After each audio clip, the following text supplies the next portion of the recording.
지난 5월 21일 용산 대통령실 청사에서 열린 한미 정상회담에 앞서 20일 윤석열 대통령과 조 바이든 미국 대통령이 세계 최대 반도체 생산 기지인 삼성 반도체 평택 캠퍼스에서 만났습니다. 한미 정상을 맞이한 이재용 삼성전자 부회장은 반도체는 세계의 엔진으로 모두를 위한 성장과 기회의 동력이라며 통역 없이 영어로 인사했고, 윤석열 대통령도 한미 관계가 첨단 기술과 공급망 협력에 기반한 경제 안보 동맹으로 거듭나기를 희망한다고 밝혔습니다. 윤석열 대통령 연설 후 조 바이든 대통령은 이례적으로 무려 9분 동안 긴 연설을 했는데요.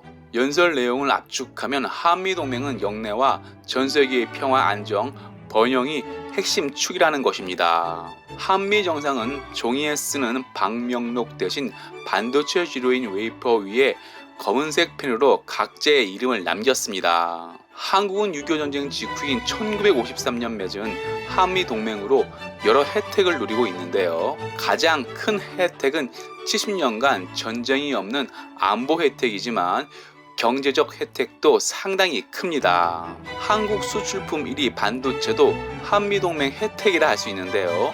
이유는 반도체 발명국 미국이 반도체 원천 기술 특허를 가지고 있기 때문입니다.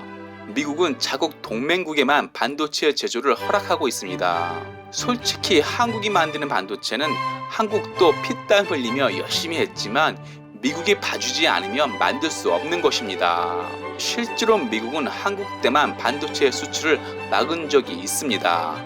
2020년 5월 미국 상무부는 미국 기술을 활용한 전 세계 반도체 기업은 반드시 미국 상무부 허가를 받아야만 하웨이에 제품을 팔 수 있게 했는데요. 저승사자 같은 미국 상무부 발표 이후 중국 하웨이는 아직까지 한국 대만에서 반도체를 공급받지 못하고 있습니다. 2020년 반도체 품귀 현상이 난 것은 중국 하웨이가 120일 유예 기간 동안 한국 대만 반도체를 싹쓸이했기 때문입니다. 반도체를 더 이상 수입할 수 없는 하웨이 세계 핸드폰 점유율은 박살났고, 현재는 남은 반도체로 기능이 떨어지는 핸드폰만 겨우 만들고 있습니다. 그럼 미국은 왜 이렇게 반도체로 중국을 쥐락펴락할까요? 이유는 반도체는 단순한 전자부품이 아니기 때문입니다. 반도체가 없으면 핸드폰, 자동차, 비행기는 무용지물이고, 군사적으로도 반도체가 없으면 군사무기 선진국이 될 수 없습니다. 실제로 북한 장거리 미사일 은하 3호에 삼성 반도체가 사용됐다는 언론 보도가 있었는데요. 미사일도 반도체가 없으면 쇳덩어리에 불과합니다. 반도체는 국가의 자주권과 밀접하게 연결되어 있기에 중국은 반도체 자체 생산에 사활을 거는 것이고, 미국은 중국 반도체를 밟으려는 것입니다. 한국 수출품 중 반도체가 차지하는 비율은 20%가 넘고, 자동차, 핸드폰 등 반도체가 들어간 제품까지 본다면 반도체는 한국 심장 같은 제품입니다. 친중민주당과 한국 좌파가 미국이 아닌 중국과 경제 동맹을 맺어야 한다는 논의는 한국 반도체와 한국 제품을 중국이 많이 수입하기 때문이라는 것인데요. 하지만 앞서 설명했듯이 한국 반도체는 미국이 얼마든지 못 만들게 할 수 있기에 한국이 중국과 경제 동맹을 맺어야 한다는 논의는 헛소리입니다.